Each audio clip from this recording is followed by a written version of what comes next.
Good morning. This is Kenneth and Heather with the Advancing Equity Coalition, here to give you a quick recap on what was a late meeting last night.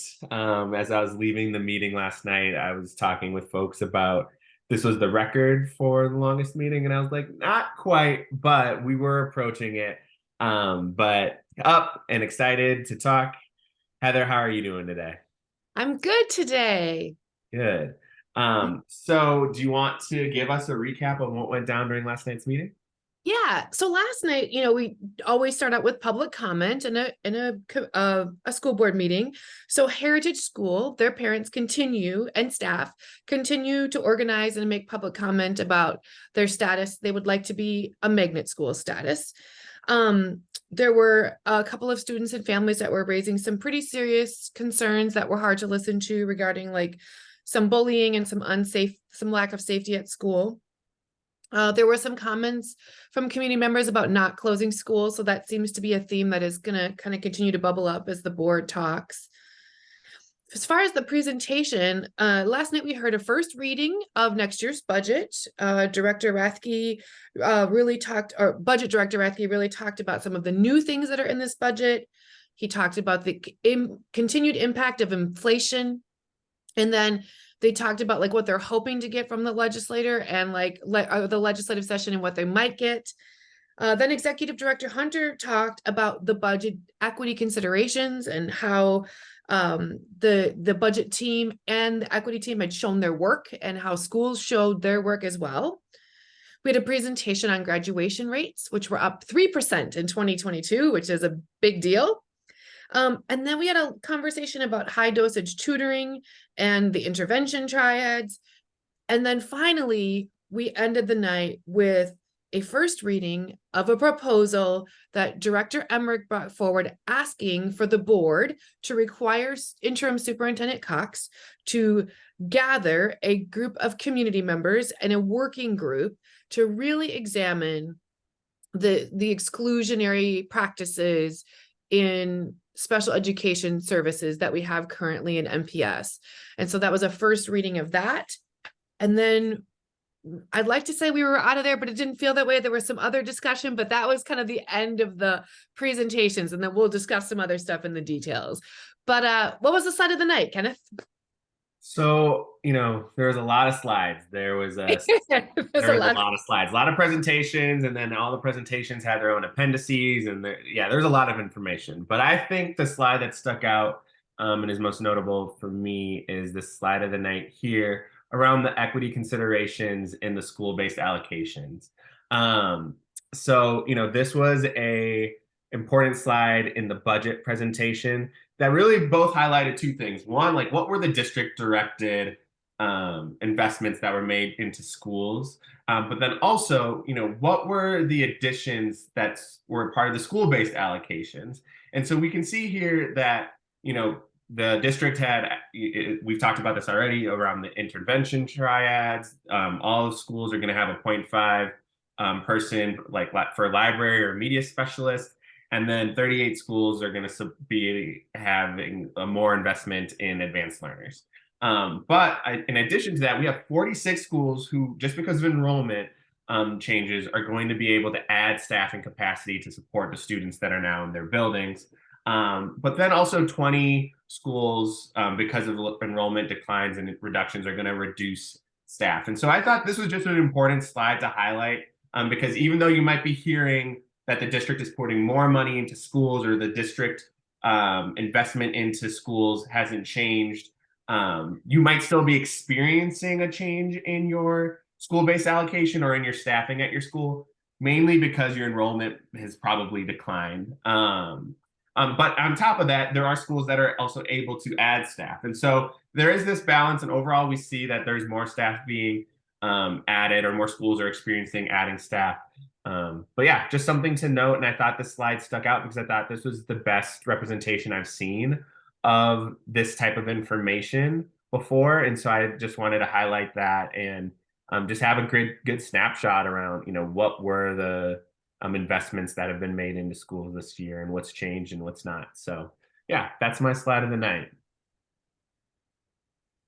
So sticking with the theme, I would say if I would go into my most valuable moment, honestly, for me, seeing the way that our district budgeted according to our values and our strategies. And then what was amazing about this budget presentation, buried under lots of things, was all the school leaders, principals, and staff and site councils also showed their work and showed how the decisions that they made align with the board's priorities, and showed their reasoning. And I think that is a fantastic forward facing document. I think if I were a board member, I would feel like my strategic plan were being taken seriously.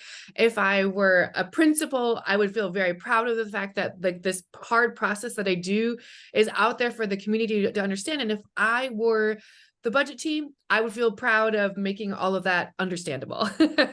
So that's my most valuable moment. Um, that's great. Yeah, like I said, that was the slide of the night. I think, they're doing a great job. And we've had a little bit of a repetitive most valuable moment for like the materials that the budget team is putting out. But I think again, they continue to be really clear. And let me tell you, education finance is like the hardest thing to make clear and easy. So the fact that they're doing it, I think is remarkable, and it leads to better board engagement around Mm, these discussions. so true. But I am going to not make that my most valuable moment, though I agree with you, Heather. My most valuable moment from last night was Director Emmerich bringing forward the resolution to direct the superintendent to develop a community work group to dig into special education. I think this is a really important resolution that is being brought forward. I think it's an important discussion to be having. I have said many times that I think we are doing a deep, deep disservice to our students receiving special education services by only talking about special education when it comes to the fact that we do not have enough money Mhm, for mhm, special education, right? But we never do a deep dive and really interrogate our own practices when it comes to special education, providing special education services, the quality of those special education services, the outcomes that students are experiencing. It always gets swept to the rug or under the rug. And this is something that I have brought up consistently, but Director Emmerich has a much deeper connection to this issue as well. And I thought, Director Emmerich demonstrating their leadership on this issue and forcing the board to even have a conversation last night about this resolution and the ways that we hear from the different stakeholders that we have around special education, the different efforts that the district may or may not have engaged in the past, in terms of whether it was the comprehensive district design or with the special education advisory council. Like I learned so much even just listening last night. And so I just think that having this conversation in public is important. And, hopefully we see some progress with this community work group and have a better understanding around how students receiving special education services are treated within the district, and then how ableism also shows up in the district. So excited for that. And that was my most valuable moment. I mean, my do better moment almost ties right into yours, which is that, you know, this is the conversation around special education and intentional planning for inclusion and naming the needs of some of our most vulnerable students as part of redesigning a district, right? And that didn't happen during the CDD. And we called that. And also we were also guided to call that and guided to think deeper about that by many parents who are parenting children who receive special education services. And I'm thankful for that. But the longer we go without having intentional conversations about our children who need us the most, and the most highlighted, if this kiddo survives and thrives in this district, everybody, Director Emmerich says it all the time, everybody can. The longer we go without doing it, the more steps we take toward not, the less intentionally we are going to plan.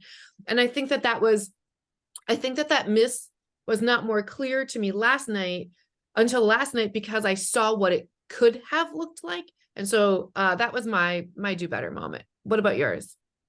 Yeah.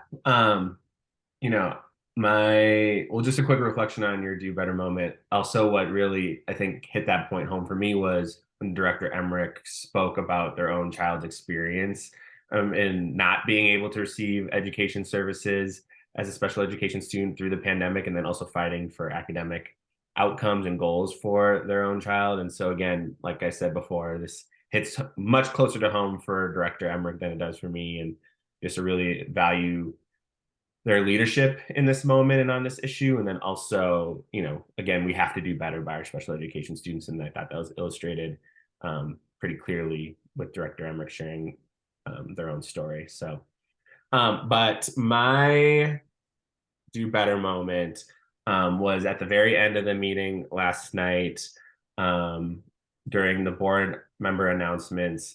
Director Jourdain used the space during board member announcements to really, I think, deeply and maybe unfairly criticize Chair Elamine and Dr. Webb, who has been the board's facilitator, as they have gone through some retreats and school transformation conversations and priority setting.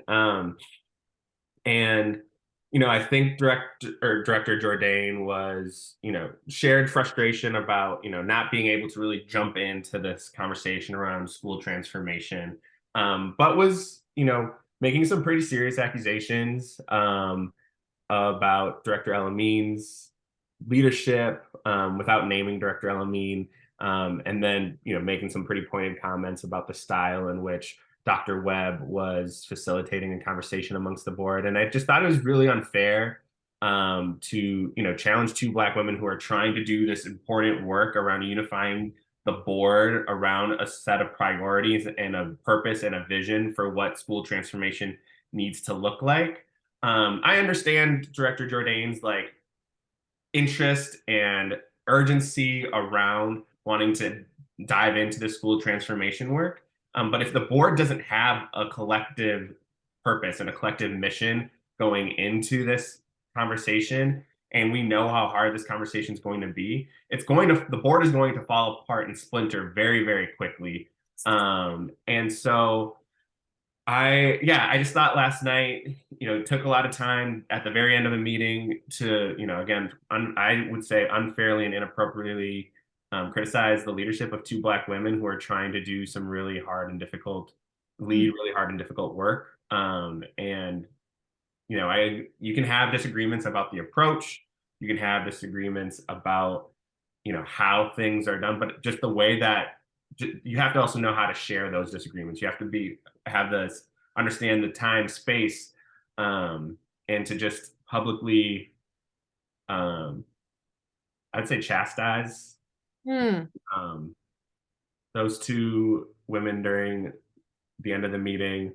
I thought was just unfair and was worthy of my do better moment. And so that was that. Yep. Well, I mean, I think I say it all the time. This is a real situation to go slow to go fast. And community building can often feel like we're not getting to the urgent thing. And so, but I do think that we can share our differences with deep respect for each other and with deep respect for the office, and out of care and compassion for fellow board members. That's also very possible. So yeah. So that was the recap of last night's very long meeting. Thank you all for listening. Like, share, subscribe, follow, do all the engagements, help more people see this recap of what went down during last night's meeting. I hope you have a great rest of your day.